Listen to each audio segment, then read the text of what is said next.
Assalamualaikum warahmatullahi wabarakatuh. Izin perkenalkan diri, nama saya Rotaskia dengan NPM 2241190. Di sini saya akan menjelaskan tentang konsep dasar dari etika bisnis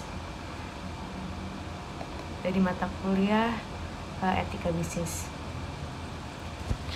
Perkenalkan, saya dari kelas manajemen 22A. Yang pertama, di sini saya akan menjelaskan, sebelum saya menjelaskan tentang etika bisnis, di sini saya akan menjelaskan pengertian dari etika dulu. Etika itu merupakan sebuah ilmu atau konsep yang bersifat normatif yang berkaitan dengan perilaku manusia, baik sebagai individu ataupun anggota kelompok sosial, yang digunakan untuk menilai apakah sebuah tindakan yang dilakukan kita itu salah atau benar dengan mengacukan kepada norma yang berlaku di kehidupan kita. Kemudian setelah tadi etika, pengertian dari etika, di sini saya akan menjelaskan tentang pengertian dari bisnis. Bisnis ini menurut ilmu ekonomi adalah menjual barang atau jasa kepada para konsumen dengan untuk mendapatkan keuntungan. Bisnis ini berasal dari suku kata bahasa Inggris yang yaitu busy. Busy itu yang artinya sibuk. Maksudnya sibuk itu apa sih? Sibuk mencari keuntungan. Jadi bisnis itu diambil dari kata bahasa Inggris yaitu busy yang artinya sibuk. Kemudian setelah tadi saya menjelaskan tentang pengertian etika dan juga bisnis, sekarang saya akan membahas tentang etika bisnis. Apa sih etika bisnis itu? Etika bisnis itu merupakan etika yang berlaku di dalam dunia bisnis. Etika bisnis ini merupakan studi tentang aspek moral dari kegiatan ekonomi dan juga bisnis.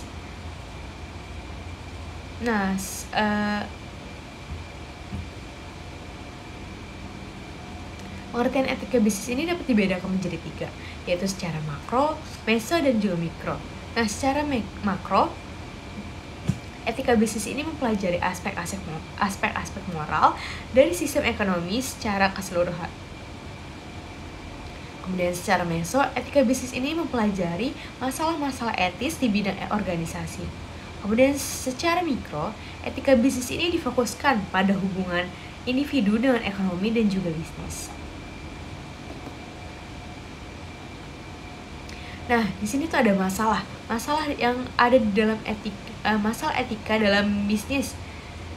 Itu dikategorikan menjadi 5. Apa aja sih masalah-masalah yang ada di dalam bisnis yang harus diselesaikan dengan etika? Yang pertama itu ada suap, kemudian yang kedua ada paksaan, ketiga ada penipuan, yang keempat ada pencurian, kemudian yang kelima ada diskriminasi tidak jelas.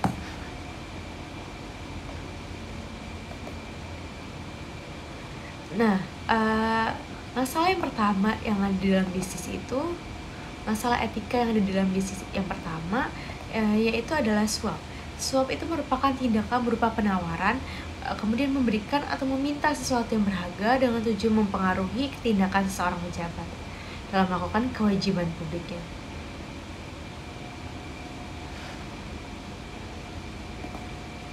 Kemudian ada paksaan. Paksaan ini merupakan tekanan, batas, dorongan dengan paksa dengan menggunakan jabatan atau ancaman.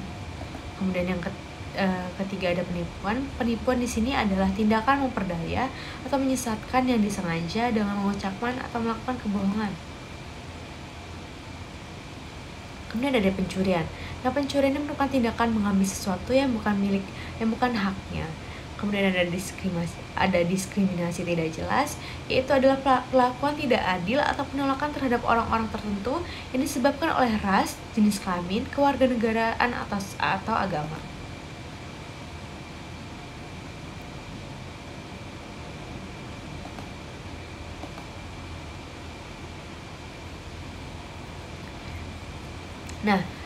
Kemudian saya akan menjelaskan tentang prinsip etika bisnis. Prinsip etika bisnis ini menurut Muslik, yaitu yang pertama ada prinsip otonomi, yaitu untuk kesejahteraan semua.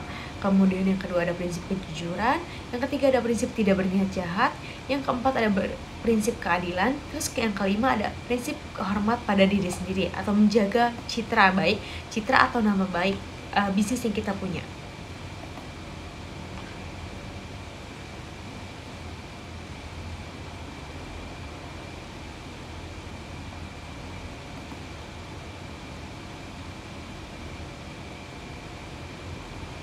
Nah, kemudian di sini ada hal yang perlu diperhatikan dalam etika bisnis. Nah, hal yang perlu diperhatikan dalam etika bisnis itu yang pertama itu dengan misalnya seorang pelaku bisnis, seorang yang punya bisnis, itu dia perlu mengendalikan dirinya. Kemudian yang kedua, mengembang tanggung jawab sosial atau social responsibility. Kemudian yang ketiga, dia mempertahankan jati diri dia. Yang keempat, yaitu menciptakan persaingan yang sehat antara bisnis dia dan juga bisnis yang ada di pasaran lainnya. Dia harus menciptakan persaingan yang sehat. Kemudian yang kelima, ada menerapkan konsep pembangunan berkelanjutan. Kemudian yang keenam, untuk menghindari sifat 5K, kata balance, kong kali kong, koneksi, kolusi, dan komisi. Kemudian yang ketujuh, yaitu mampu menyatakan yang benar itu benar. Kemudian yang ke-8, menumbuhkan sikap saling percaya antara golongan pengusaha. Kemudian yang ke-9, yaitu konsekuensi dan konsisten dengan aturan main bersama. Kemudian yang ke-10, memelihara kesepakatan. Yang ke-11, menuangkan ke dalam positif.